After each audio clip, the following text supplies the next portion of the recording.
നിലമ്പൂരിലേക്കാണ്. ഉപതെരഞ്ഞെടുപ്പിൽ മികച്ച പോളിംഗിൽ പ്രതീക്ഷയർപ്പിച്ച് മുന്നണികൾ. 74.37% പോളിംഗ് ആണ് മണ്ഡലത്തിൽ രേഖപ്പെടുത്തിയത്. അവഹേളനത്തിനും വിവാദങ്ങൾക്കും ഈ മാസം 23-ന് ജനം മറുപടി നൽകുമെന്ന് UDF സ്ഥാനാർത്ഥി ആര്യാടൻ ഷൌക്കത്ത് 24-നോട് പറഞ്ഞു. തികഞ്ഞ വിജയപ്രതീക്ഷയിലാണ് LDF സ്ഥാനാർത്ഥി M സ്വരാജും NDA സ്ഥാനാർത്ഥി അഡ്വക്കേറ്റ് മോഹൻ ജോർജും. പ്രതികരണങ്ങളിലേക്ക് ആദ്യം.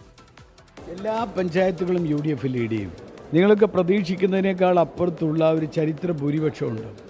LDFൻ്റെ 1% വോട്ടുകൾ നമുക്ക് ലഭിച്ചിട്ടുണ്ട്.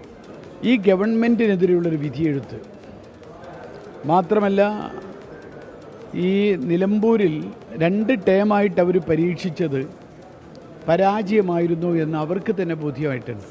ഈ 9 വർഷമായി നിലമ്പൂർ അവഗണിക്കപ്പെടുക. അത് അവഗണിക്കപ്പെടുമ്പോൾ UDF മാത്രമല്ലല്ലോ അനുഭവിക്കുന്നത്, LDFകാരും അത് അനുഭവിക്കല്ലേ, നാട് അനുഭവിക്കുമ്പോൾ സ്വാഭാവികമായിട്ടും. അപ്പോൾ അതിനെതിരെയൊക്കെയുള്ള ഒരു വിധിയെഴുത്ത് ഈ തെരഞ്ഞെടുപ്പിലുണ്ടാവും. നല്ല പ്രതീക്ഷയാണ്, നല്ല വിജയപ്രതീക്ഷയാണ്. മികച്ച വിജയം LDF നേടും എന്ന് തന്നെയാണ് തെരഞ്ഞെടുപ്പ് കഴിഞ്ഞപ്പോഴും ആ അഭിപ്രായമാണ് പറഞ്ഞിട്ടുള്ളത്. അതിൽ യാതൊരു മാറ്റവുമില്ല. നിലമ്പൂരിൽ ഒരു മാറ്റം പ്രകടമായിരുന്നു. തീർച്ചയായിട്ടും LDFന് മികച്ച വിജയം നിലമ്പൂർ നൽകും എന്ന ഉറച്ച പ്രതീക്ഷയാണ് ഉള്ളത്.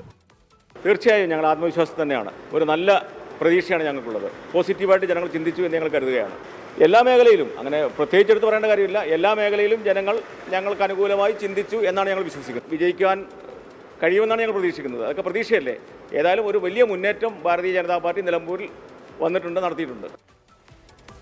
ഞങ്ങളുടെ പ്രതിനിധികൾ നിതിൻ അംബുജൻ, വിപിൻ സി വിജയൻ, ശ്രീജിത് ശ്രീകുമാരൻ എന്നിവർ തത്സമയം വിശദാംശങ്ങളുമായി. ആദ്യം നിതിൻ അംബുജനിലേക്കാണ്. നിതിൻ, കഴിഞ്ഞ തവണത്തെ അത്രയും പോളിംഗ് ശതമാനം എത്തിയില്ല, പക്ഷെ സാധാരണ നമ്മൾ ഉപതെരഞ്ഞെടുപ്പുകളിൽ കാണുന്നത് പോലെയല്ല, മികച്ച പോളിംഗ് തന്നെയാണ് നിലമ്പൂരിൽ ഉള്ളത് എന്ന് നമുക്കറിയാം.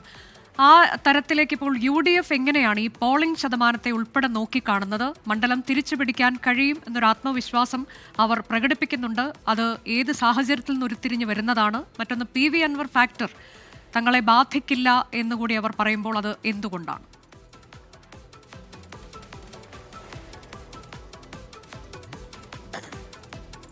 അനുജ, 2021 നിയമസഭയിൽ ഉണ്ടായ പോളിംഗിന്റെ അത്ര പോയില്ലെങ്കിൽ പോലും അതിനുശേഷം നടന്ന ലോക്സഭാ തെരഞ്ഞെടുപ്പും വയനാട് ലോക്സഭാ ഉപതെരഞ്ഞെടുപ്പിനേക്കാൾ പോളിംഗ് ഇത്തവണ നിലമ്പൂർ നിയമസഭാ മണ്ഡലത്തിൽ ഉപതെരഞ്ഞെടുപ്പിൽ നടന്നു എന്നുള്ളത് എന്തായാലും അത് UDF സംബന്ധിച്ച് വലിയ ആശ്വാസകരമാണ്. ഈ ഒരു ശക്തമായ പോളിംഗ് അത് തങ്ങൾക്ക് അനുകൂലമാകും, തങ്ങൾക്ക് അനുകൂലമായ ഒരു ട്രെൻഡ് ഉണ്ടാകുമെന്നാണ് അവർ പ്രതീക്ഷിക്കുന്നത്. 7-ൽ 6 പഞ്ചായത്തുകളിലും വലിയ മേൽക്കൈ തങ്ങൾക്കുണ്ടാകുമെന്ന് പ്രതീക്ഷിക്കുന്നു. പ്രത്യേകിച്ചും വഴിക്കടവ്, മുത്തേടം, അതോടൊപ്പം തന്നെ കരുളായി, പോത്തുകൽ അടക്കമുള്ള പഞ്ചായത്തിൽ ഇത്തവണ അനുകൂലമാകുമെന്നൊരു പ്രതീക്ഷയാണ് അവരുടെ ഭാഗത്തുമുള്ളത്. പോത്തുകലിൽ LDF UDF ഒപ്പത്തിനൊപ്പമാണെങ്കിലും ഇത്തവണ പോത്തുകലിൽ വലിയ മേൽക്കൈ ഉണ്ടാകുമെന്ന പ്രതീക്ഷയുണ്ട് അവർക്ക്. അതേസമയം തന്നെ അമരമ്പലത്താണെങ്കിൽ കഴിഞ്ഞ തവണത്തെ പോലെ ആ ഒരു നിലയിലേക്ക് കുറയില്ല, പക്ഷേ ഒരു ശക്തമായ മത്സരം കാഴ്ചവെക്കാൻ സാധിക്കും. ഒരു ഇടതിന് പൂർണ്ണമായ മേൽക്കൈ ആ പഞ്ചായത്തിൽ ഉണ്ടാകില്ല എന്നാണ് UDFന്റെ വിലയിരുത്തൽ. ഒരു 15,000 വോട്ടാണ് അവർ ഇപ്പോൾ കണക്കാക്കുന്നത്. മറ്റ് സർക്കാർ വിരുദ്ധ വോട്ടുകളും അതോടൊപ്പം തന്നെ ആര്യാടൻ ഷൌക്കത്തിനുള്ള ഒരു സ്വാധീനമെല്ലാം തന്നെ കണക്കാക്കുമ്പോൾ ഒരു 15,000 വോട്ടിന്റെ ഭൂരിപക്ഷമാണ് അവർ കണക്കാക്കുന്നത്. ഇന്നിപ്പോൾ ഇഴകീഴുള്ള പരിശോധന അവർ നടത്തും. അതിനുശേഷം മാത്രമേ കൃത്യമായ കണക്കുകളിലേക്ക് ഞാൻ തിരികെ നിലമ്പൂരിലേക്ക് എത്താം.